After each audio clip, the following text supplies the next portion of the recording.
अस्सलाम वालेकुम। साक्षी खबर में आपका इस्तकबाल है। आज 27 जमादिल अव्वल है। सुर्खियों से पहले सुनते हैं हदीस शरीफ। बिस्मिल्लाहिर्रहमानिर्रहीम। हजरत अब्दुल्ला बिन उमर बिन अल-आस रज़ियल्लाहु तआला अन्हु कहते हैं कि मुझसे रसूल सल्लल्लाहु अलैहि वसल्लम ने फरमाया, ए अब्दुल्ला, तुम फुला की तरह ना हो जाओ जो तहज्जुद के लिए उठता था फिर उसने उठना छोड़ दिया। और अब सुर्खियां। हैदराबाद में अमरीकी सिफारत खाने के रूबरू दिया गया धरना। श्रीनिवास के कत्ल को अमरीकी सदर के बयान से किया गया मंसूब। एपी असेंबली इजलास में रिवायत की पासदारी करने का मशवरा। अपोजिशन की आवाज दबाने के खिलाफ वाईएसआरसीपी की वार्निंग। इंजेक्शन के रिएक्शन से करीमनगर के गोदावरी खानी में 3 बच्चों की हुई मौत। डॉक्टरों पर लगाया गया लापरवाही का इल्जाम। पहले टेस्ट में ऑस्ट्रेलिया ने हिंदुस्तान को 333 रनों से हराया। दूसरी इनिंग में टीम इंडिया 107 रनों पर हुई ढेर। और अब तफसील। अमेरिका में हिंदुस्तानियों को नस्ली इम्तियाज का निशाना बनाने की एमएलसी यादव रेड्डी ने शदीद मजम्मत की है। उन्होंने कम्युनिस्ट और कांग्रेस कारकुनों के साथ मिलकर आज हैदराबाद में वाक़ई अमरीकी कौंसलेट के पास एहतजाज मुनज़्ज़म किया और उन्होंने इल्जाम लगाया कि अमरीकी सदर ट्रंप के बयानात के रद्द-ए-अमल में ये हमले हो रहे हैं। आज हफ्ते के दिन कौंसलेट को तातील होती है, लिहाजा उन्होंने सड़क पर बैठकर एहतजाज किया और कौंसिल जनरल को याददाश्त हवाले करने के लिए मुतालिका स्टाफ को सौंपी।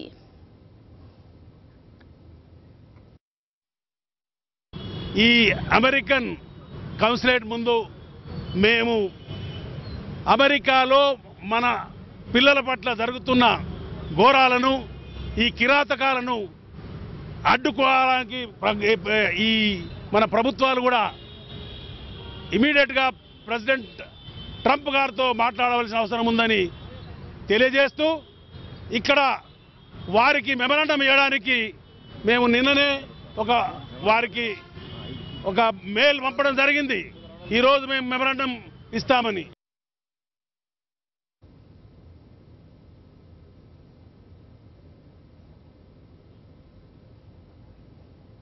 नस्ली इम्तियाज का शिकार होने वाले श्रीनिवास की बीवी सुनैना ने मीडिया से बात की। उसने कहा कि उन्हें तहफ़्फ़ुज़ का हमेशा अंदेशा लाहक रहा करता था। उन्होंने कहा कि उनके शौहर की कोई गलती नहीं है। उन्होंने रोते रोते सवाल किया कि हिंदुस्तान में जब मेरे रिश्तेदार दरियाफ्त करेंगे तो मैं क्या जवाब दूं। उन्होंने श्रीनिवास की बात को याद करके कहा कि अच्छों के साथ हमेशा अच्छा होता है और कभी घबराने की जरूरत नहीं है। सुनैना ने कहा कि अमेरिका में तहफ़्फ़ुज़ के बारे में बार बार सवाल किया करती थी। उन्होंने बताया कि कहीं भी फायरिंग होती तो यही एहसास होता कि हम भी महफूज नहीं हैं। श्रीनिवास की बेवा ने इस बारे में हुकूमत से जवाब मांगा है। And this guy started talking. Even though that guy was talking so discriminately about his race, he was still minding his own business. The bar management people let him go. My husband should have moved out from there. But he thought, why should I? Because I am not at wrong. Knowing him, I can say he was sitting there because he was not doing anything wrong. But that guy came back and he did what he had to do. He has taken a life. A very lovable soul from everyone. His parents, my parents, our entire family back home is in grief. I don't know what answer I have to give to his mother of why I was not able to save him. The country that he loved so much. I told him many a times, should we think about going back? Should we think about going to a different country? He said no. Let's just see. Let's wait and see. And I need an answer. I need an answer from the government. I need an answer for everyone out there. America में हिंदुस्तानियों पर हुए हमले पर तेलंगाना के IT वजीर KTR ने रद्द-ए-अमल जाहिर किया है। उन्होंने ट्वीट के जरिए कहा कि इस हमले के बारे में वो वजारत खारजा से नुमाइंदगी करेंगे। केटीआर ने फायरिंग में वंशी और श्रीनिवास की हलाकतों पर गहरे दुख का इजहार किया है। इंजेक्शन के रिएक्शन से 3 दिन में 3 बच्चे हलाक हो गए। ये वाकया जिला पेदापल्ली के गोदावरी खनी के एक अस्पताल में पेश आया है। एनडीपीसी से ताल्लुक रखने वाले अशोक और दुर्गा जोड़े के 3 साला कमसिन को दौरे आने पर उसे मुकामी बच्चों के अस्पताल ले जाया गया। 2 दिन तक इलाज के बाद तीसरे दिन डॉक्टरों ने एक इंजेक्शन दिया, जिसके रिएक्शन से बच्चा हलाक हो गया। कै और दस्त के सबब यादगिरी मल्लेश नामी शख्स 2 दिन पहले किसी दूसरे अस्पताल में शरीक हुआ। जब सुबह उसने सर्दी होने की शिकायत की तो डॉक्टर ने इंजेक्शन दिया, जिसके रिएक्शन के तहत वो मरीज हलाक हो गया। डॉक्टरों पर लापरवाही का इल्जाम लगाया गया है। महलूक के रिश्तेदारों ने अस्पताल के रूबरू एहतजाज मुनज़्ज़म किया और हलाकत के जिम्मेदार डॉक्टरों के खिलाफ सख्त कार्रवाई करने का मुतालबा किया। మంచనే ఉన్నాడు కదా బాగా ఏడ్చిందని తీసుకెళ్లి ఇచ్చిన ఇట్లా ఇయ్యగానే కదా నా కొడుకు కట్టడ కళ్ళు మొత్తం పైకి వెళ్ళిపోయి వస్తా చేతులంతా ఇట్లా పిడిసొచ్చింది పిడిసొచ్చినా కూడా వాళ్ళు పట్టించుకోవాలి నా కొడుకుని అందరిలో నేను ఏం చేసినా కదా మేడం పిడిసొచ్చిందని మా ఆయనకి చెప్పినా మా మామని పిలుచుకొచ్చిన బయట ఉంటే అన్నారు పిలుచుకొద్దు కదా అప్పటికప్పుడు నా కొడుకు చచ్చిపోతే ఆ డాక్టర్ అంటున్నా ట్రీట్మెంట్ చేయాలని కడుపు గిడిపంతా వద్దు చూస్తున్నాడు।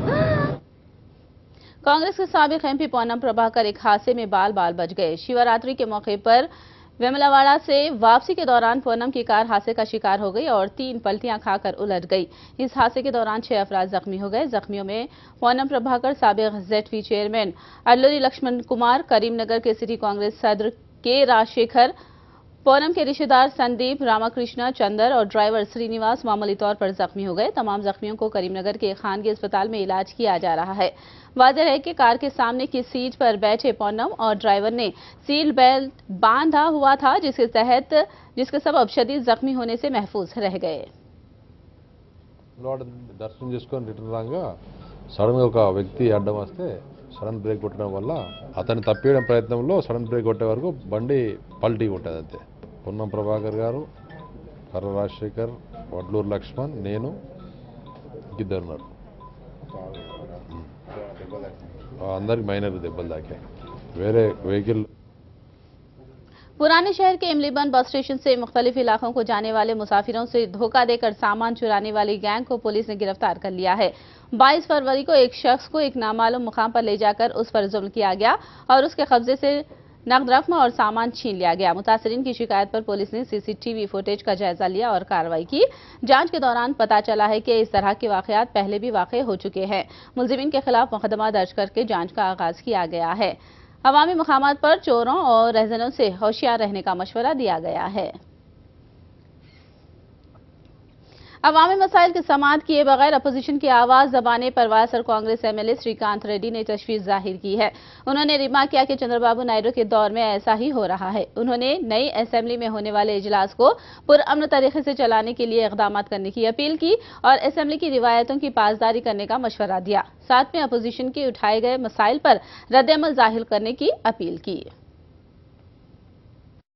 అంతే ఇదే మేము చెప్పేది మీరు వినండి, మీరు మాట్లాడే అవకాశం లేదు అని చెప్పి నిర్దాక్షిణంగా అనగదొక్కడం అయితేనేమి, కొత్తని వాళ్ళగా ఇంప్లిమెంట్ చేసుకొని సభ్యుల్ని ఈ రకంగా సస్పెండ్ చేస్తున్నాం అనేటువంటి తీరు వివరించినటువంటి తీరు కానీ ఇవన్నీ చూస్తే ఒక్క సెషన్స్ కూడా ఒక్క రోజు కూడా ప్రాపర్గా అసెంబ్లీ జరగలేదు అన్నటువంటి బాధ మాకుంది। కొత్త రాజధానిలో కొత్త అసెంబ్లీ కట్టుకున్నాం, అందులో ఎంత అవినీతి జరిగిందన్నటువంటిది పక్కన పెడితే కనీసం ఆ కొత్త అసెంబ్లీలో అయినా కూడా సాంప్రదాయాలకు అనుగుణంగా చర్చకు అవకాశం కల్పిస్తూ ప్రతిపక్ష పార్టీని గౌరవించే విధానంగా అక్కడన్నా కూడా మనం మంచి అసెంబ్లీ నడుపుకునేటువంటి విధానాన్ని వాళ్ళు గౌరవించాలని చెప్పి కోరుతున్నాం। ముఖ్యంగా ఎదురుదాడి సిద్ధాంతాన్ని మానుకొని మనకుంటున్న ప్రజాస్వామ్యంలో పార్లమెంటరీ డెమోక్రసీకి అత్యున్నతమైన వాల్యూ ఇవ్వాలి। ప్రతిపక్ష పార్టీ అధికార పార్టీ చేసినటువంటి తప్పుల్ని నిలదీయటమే మా యొక్క బాధ్యత। ప్రజలకు సంబంధించిన అంశాలు వాళ్ళకు సరిగా చేరకపోయినా రాష్ట్రంలో జరుగుతున్న పరిణామాలు ఏవన్నా కూడా ప్రతిపక్ష పార్టీ దృష్టికి వచ్చినప్పుడు అవి నిలదీసేటువంటి విధానం ప్రతిపక్ష పార్టీ యొక్క బాధ్యత. దాన్ని కూడా మీరు సగంగా గౌరవించకుండా నిలదీయకూడదు, మమ్మల్ని ఎంతసేపు భజన మాత్రమే చేయాలా అన్నటువంటి అనుసరించేటువంటి విధానాన్ని మానుకోవాలి. तिरुपति में रेलवे क्रॉसिंग की तामीर के लिए वाईएसआरसीपी नुमाइंदगी कर रही है और वाईएसआरसीपी के एमपी वरा प्रसाद एमपी फंड से रकम मुहैया कर रहे हैं। वरा प्रसाद ने तिरुपति के मुख्तलिफ मकामात पर रेलवे क्रॉसिंग, खासतौर पर रायलचेरू लेवल क्रॉसिंग की तामीरी मंसूबे से आगाह किया। उन्होंने एक तखमीनी लागत को तैयार किया है और एमपी फंड से 50 लाख रुपए देने का ऐलान किया। रायलचेरू लेवल क्रॉसिंग के लिए 3.5 करोड़ का मंसूबा तैयार किया गया है। కానీ మన రాయల చెరువు దగ్గర ఉన్న లెవెల్ క్రాసింగ్ దగ్గర దాదాపు ప్రతిరోజు 2.5 లక్షలు 4 వీలర్స్ కార్లు కానీ లారీలు కానీ వెళ్తుంటాయి. అదే 2 వీలర్స్ అంటే స్కూటర్స్ కలుపుకుంటే దాదాపు 4 లక్షలు 5 లక్షలు వస్తాయి. కనుక అక్కడ తప్పనిసరిగా అతి త్వరలో సబ్వే కానీ పైన ఓవర్ బ్రిడ్జ్ కానీ కింద సబ్వే కానీ కట్టవలసిన అవసరం ఎంతైనా ఉంది. 10 రోజుల క్రితం నేను వచ్చినప్పుడు ఇంజనీర్స్ గారిని నేను కోరాను, మీరు దయచేసి ఎస్టిమేషన్ నాకు తొందరగా ఇస్తే నా నిధుల నుంచి కొంత, రైల్వే దగ్గర నుంచి కొంత, అలాగే ప్రైవేట్ సెక్టర్ నుంచి నిధి తీసుకొచ్చి అది పూర్తి చేద్దామని చెప్పి నేను చెప్పినప్పుడు మన రైల్వే అధికారులు వెంటనే స్పందించి నేను చెప్పిన 14 రోజులకు ముందే 10 రోజుల లోపలే వారు ఎస్టిమేషన్ ఇచ్చారు. రైల్వే చెరువుకి ఇప్పుడు కావాల్సింది ఎంతంటే 4,20,00,000 కావాలా, కనీసం 3.5 lakhs వస్తే అంటే 3,50,00,000 వస్తే పని అయిపోతుంది. దానికి నేను నా ఎంపీ నిధుల్లో నుంచి 50 లక్షలు నేను రాయల చెరువు లెవెల్ క్రాసింగ్ను మార్చడానికి నేను ఇస్తానని చెప్పి నేను ప్రజలకు తెలియజేస్తున్నా. खुद को पुलिस बताकर दुकानों से रकम वसूल करने वाले एक शख्स को गनावरम पुलिस ने गिरफ्तार कर लिया है। जिले कृष्णा गनावरम मंडल के मेलापालम से ताल्लुक रखने वाला तोटा श्री रंगाराव बहैसियत ड्राइवर काम करता है। कुछ वक्त से दुकानों को जाकर खुद को विजिलेंस ओहदेदार बताकर रकम वसूल कर रहा था। पुलिस को इस बारे में शिकायत वसूल हुई तो जांच का आगाज किया गया। श्री रंगाराव नामी मुलजिम ने अब तक 30 दुकानदारों से 50,000 रुपये वसूल किए हैं। गनावरम मंडल के कौसरपल्ली के करीब रंगाराव को पुलिस ने गिरफ्तार कर लिया। हुकूमत की जानिब से फराहम किए जा रहे राशन के चावल की कालाबाजारी में खुद ओहदेदार ही मुलविस पाए जा रहे हैं। वनपर्ती जिला मधुनापुरम मंडल के जरिए ओहदेदारों ने वनपर्ती से गदवाल जाने वाली गाड़ियों की तलाशी ली। राशन का चावल मुंतकिल करने वाली एक लॉरी और 2 DCM को पकड़ लिया। सिविल सप्लाईज रेवेन्यू ओहदेदारों को खबर कर दी गई और केस दर्ज करके जब्त शुदा गाड़ियों को मुकामी पुलिस स्टेशन को मुंतकिल कर दिया गया। मारूफ फिल्मसाज केसी शेखर बाबू दिल का दौरा पड़ने से चल बसे। पिछले कुछ अरसे से वो बीमार थे। हैदराबाद जर्नलिस्ट कॉलोनी में मौजूद अपने मकान में उन्होंने आखिरी सांस ली। उनके खानदान वालों का कहना है कि 2 महीने पहले ही उनके दिल का ऑपरेशन किया गया था। उन्होंने तेलुगु फिल्म इंडस्ट्री को कई एक हिट फिल्में दी हैं। शेखर बाबू की मौत पर कई एक नामवर अदाकारों ने खिराज पेश किया। బాబాయ్ అంటూ ఆప్యాయంగా పిలిచే మా శేఖర్ బాబు మాకు లేరు అని అనుకోవటం చాలా బాధాకరంగా ఉంది. జీర్ణించుకోలేకపోతున్నాం. మా అనుబంధం ఇప్పటిది కాదు, నా కెరీర్ బిగినింగ్ నుంచి, అంటే మెడ్రాస్లో మేము ఉన్న రోజుల నుంచి కూడాను మా అనుబంధం పెనవేసుకుని ఉంది. బాబు గారు చనిపోయారు. ఆయన ప్రొడ్యూసరు, అంటే మాకు చిన్నప్పుడు ముఠా మేస్తి ఈ సినిమా ప్రొడ్యూసర్ అనమాట. కొన్ని సినిమాలు, చాలా సినిమాలు తీశారు. మోర్ దెన్ ప్రొడ్యూసర్, మాకు బాగా తెలిసిన చాలా క్లోజ్ ఫ్యామిలీ ఫ్రెండ్ అనమాట. అంటే మేము చెన్నైలో ఉన్నప్పుడు మా ఇంటి పక్కనే ఉండేవారు. వాళ్ళ వైఫ్, వాళ్ళ పిల్లలు, మేమందరూ కలిసి పెరిగాం అనమాట. నిజంగా పొద్దున మెసేజ్ ఉన్న వెంటనే చాలా. राजमंड्री पुष्कर घाट पर बरखी शौक से हलाक होने वाले जी राम बाबू के अराकीन खानदान से वायसर कांग्रेस कायदीन ने मुलाकात की और उन्हें पुरसा दिया और हुकूमत से उनकी इमदाद करने का मुतालबा किया। वायसर कांग्रेस के कायदीन ने महलूक के विरसा को 10 लाख रुपए एक्स-ग्रेशिया और 2 एकड़ अराजी फराहम करने का मुतालबा किया। वायसर कांग्रेस के कायदीन ने इल्जाम लगाया कि हुकूमत की लापरवाही के सबब ही यह हादसा पेश आया। अगर बरवक्त इलाज को यकीनी बनाया जाता तो जान बचाई जा सकती थी। చనిపోవడమే కాదు, అతను 2 గంటల సేపు ఘాట్లో అతను పెట్టి ఫస్ట్ ఎయిడ్ కానీ, కొన్ని వేల లక్షల మంది వచ్చేటువంటి ఘాట్లో ఫస్ట్ ఎయిడ్ కానీ అక్కడ ఎస్ఐ గారు నేను ఇవాళ కొన్ని పత్రికల్లో చూస్తుంటే ఎస్ఐ గారు ఫోన్ చేసిన తర్వాత ఇప్పుడు గంటకో 2 గంటలకో అంబులెన్స్ 108. ఈ రాష్ట్రానికి ఇటువంటి ముఖ్యమంత్రి చంద్రబాబు నాయుడు లాంటి ప్రజా క్షేమం లేనటువంటి ముఖ్యమంత్రి ఉండడం వల్లే కోటి రాంబాబు ఆ తల్లి దగ్గరికే జరిగేటటువంటి పరిస్థితి ఈ పాలకులు కల్పించారు అనేటటువంటి వాస్తవమైనటువంటి విషయం. 2 గంటల సేపు నరకయాతన అనుభవిస్తే కనీసం అక్కడ మెడికల్ ఎయిడ్ లేదు. ఇవాళ అబద్ధాలు ఆడుతున్నారు. అక్కడ నిజంగా అంబులెన్స్ డాక్టర్స్ ఉంటే మీరు ఎందుకు ఇమీడియట్గా ఫస్ట్ ఎయిడ్ అందించలేదు? వాళ్ళకి ఎవరు కేకలేస్తావు 10-30 మంది అరుస్తూ ఉంటే అక్కడ మీకు వాళ్ళ రోదన వినిపించలేదా అని చెప్పేసి ప్రశ్నిస్తున్నాం. పదే పదే అదే రకమైనటువంటి ప్రమాదాలు జరగడానికి దోహదపడుతుంది కనుక ఇది ప్రభుత్వం చేసిన హత్యగానే మేము భావిస్తున్నాం. అందువల్ల వెంటనే మేము నిన్నే డిమాండ్ చేసాం, ఆ కుటుంబాన్ని ఆదుకోవాలి. వాళ్ళు పేద కుటుంబం, వాళ్ళకి మీరు మామూలుగా చట్ట ప్రకారం వచ్చేటువంటి 50,000 లేకపోతే ఇన్సూరెన్స్లో వచ్చేటువంటి డబ్బులు కాదు. ఇవాళ మీ నిర్లక్ష్యం వల్ల జరిగింది కనుక 2 ఎకరాల పొలం అదేవిధంగా 50,000 క్యాష్ ఇమ్మని చెప్పి మేము డిమాండ్ చేస్తా ఉన్నాం. मुंबई की बल्दिया की तश्कील में बीजेपी और शिवसेना को समझकर फैसला करना होगा। फडणवीस और उद्धव ठाकरे समझदार कायदीन हैं और वो खुद फैसला करेंगे। ये रद्द-ए-अमल मरकजी वजीर नितिन गडकरी ने दिया है। उन्होंने इल्जाम लगाया कि कांग्रेस और एनसीपी महाराष्ट्र की हुकूमत को गिराने की कोशिश कर रहे हैं।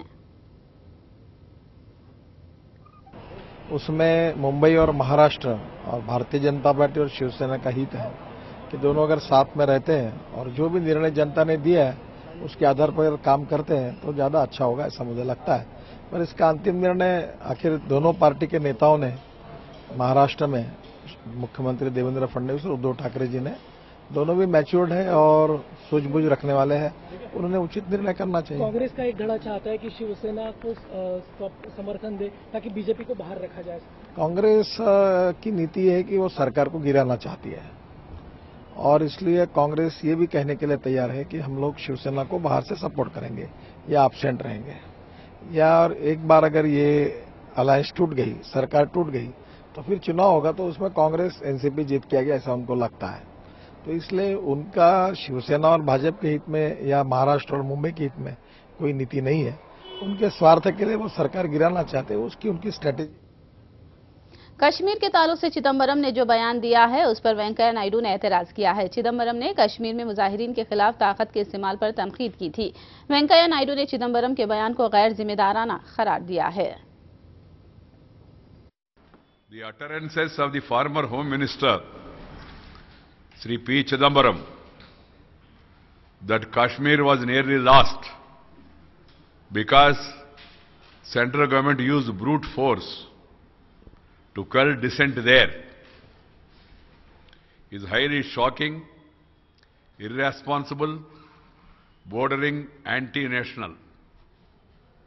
This is not expected from a person who held the portfolio of the Home Ministry, Government of India.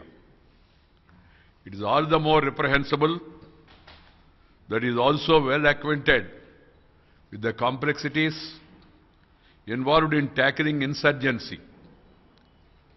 His irresponsible statement tantamount to promoting separatism and encouraging terrorism. His statement also is a music to the ears of our neighbor who is aiding, abetting, funding, training terrorism. वज़ीर-ए-आज़म नरेंद्र मोदी ने इम्फाल में इंतखाबी rally से खिताब करते हुए मणिपुर की कांग्रेस हुकूमत को शदीद तनकीद का निशाना बनाया। मोदी ने कहा कि कांग्रेस हुकूमत मणिपुर के शहरियों को बिजली सप्लाई न करते हुए अंधेरे में जिंदगी गुजारने पर मजबूर कर रही है। उन्होंने दावा किया कि मरकजी हुकूमत बिजली की सप्लाई के लिए मदद करने तैयार है। मणिपुर की कांग्रेस सरकार आपके घर में उजाला नहीं जलाने देना चाहती, आपको अंधेरे में रखना देना चाहती है। मणिपुर सरकार को लगता है कि बिजली आएगा तो लोग टीवी चलाएंगे और टीवी में पता चल जाएगा कि इतना रुपया आया है लेकिन खर्च नहीं हुआ है, तो वो चली जाएगी सरकार, इसलिए बिजली भी नहीं देते, बिजली भी नहीं देते। भाइयों बहनों, जिस प्रकार से युवा को रोजगार के संबंध में अगर बिजली नहीं होगी तो यहां कौन कारखाने